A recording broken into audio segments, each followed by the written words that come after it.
দেখতে দেখতে এসেই গেল শারদ উৎসব। কাল থেকে শুরু হয়ে যাবে পুজোর ঘটা। বর্তমানে প্যান্ডেলে প্যান্ডেলে চলছে শেষ প্রস্তুতি পর্ব। মূর্তিপাড়া থেকে শিল্পীর শেষ তুলির টান শেষে প্যান্ডেলে মণ্ডপে প্রবেশ করছে মা দুর্গা। শহর থেকে গ্রাম সর্বত্রই একই ছবি। এবছর ৫৭তম শারদ উৎসবের আয়োজন করতে চলেছে কমলপুর ১ নম্বর কলাছড়ি গ্রামের বিবাদী ক্লাব। সেই ১৯৬৮ সাল থেকে তাদের দুর্গাপুজো শুরু হয়েছিল।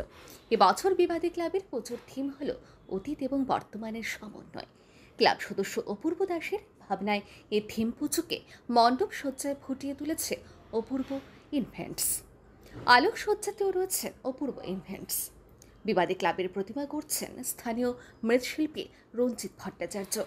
এদিন বিবাদী ক্লাবের পুজো মণ্ডপে গিয়ে দেখা গেল কাঠ এবং কাপড়ের প্যান্ডেলে রয়েছে প্লাস্টিকের প্লেট, মাটির ঘণ্টা, কাঠের ডালের কাঁটা, মাটির কাপ, সাথে বাঁশ ছাড়ের কঞ্চি দিয়ে সূক্ষ্ম কারুকার্য।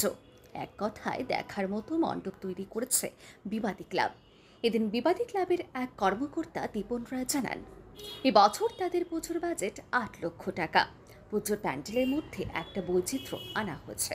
তিনি আশা করেন তাদের পুজো মণ্ডপ এবং প্রতিমা দর্শনার্থীদের মুগ্ধ করবে। শারদীয়ার শুভেচ্ছা বিবাদী ক্লাবের পক্ষ থেকে। আমরা এবছর ৫৭তম দুর্গোৎসবে যাচ্ছি। সবার আমন্ত্রণ। আমাদের এই পুজোর থিম, আমরা থিম বেসিসে পুজো করছি। এবার থিমটা হলো অতীত এবং বর্তমানের সমন্বয়, এবং এর বাস্তব রূপ দিতে সহায়তা করেছে অপূর্ব ইভেন্টস, আলোকসজ্জায় অপূর্ব ইভেন্টস এবং ভাবনায় অপূর্ব দাস। আমাদের এবারের বাজেট ৮ লক্ষ টাকা।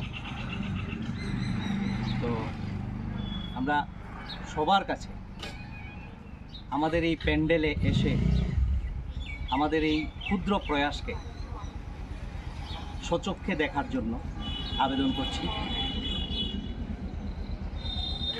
আর আমাদের মূর্তি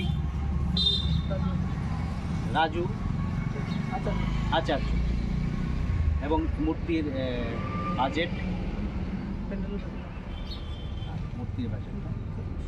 ৪০,০০০। সব মিলিয়ে আমাদের সাধ্যমতো আমরা প্রয়াস করেছি। আপনাদের সবার আমন্ত্রণ রইল আমাদের এই পুজো মণ্ডপে। এদিন বিবাদী ক্লাবের কর্মকর্তারা জানান, দুর্গাপুজোর ৪ দিন থাকছে সাংস্কৃতিক অনুষ্ঠান। নবমীর দিন মহাপ্রসাদ বিতরণ করা হবে। পুজোর দিনগুলোতে সকলের সার্বিক সহযোগিতা কামনা করেছেন বিবাদী ক্লাবের কর্মকর্তারা। ব্যুরো রিপোর্ট, আর নিউজ।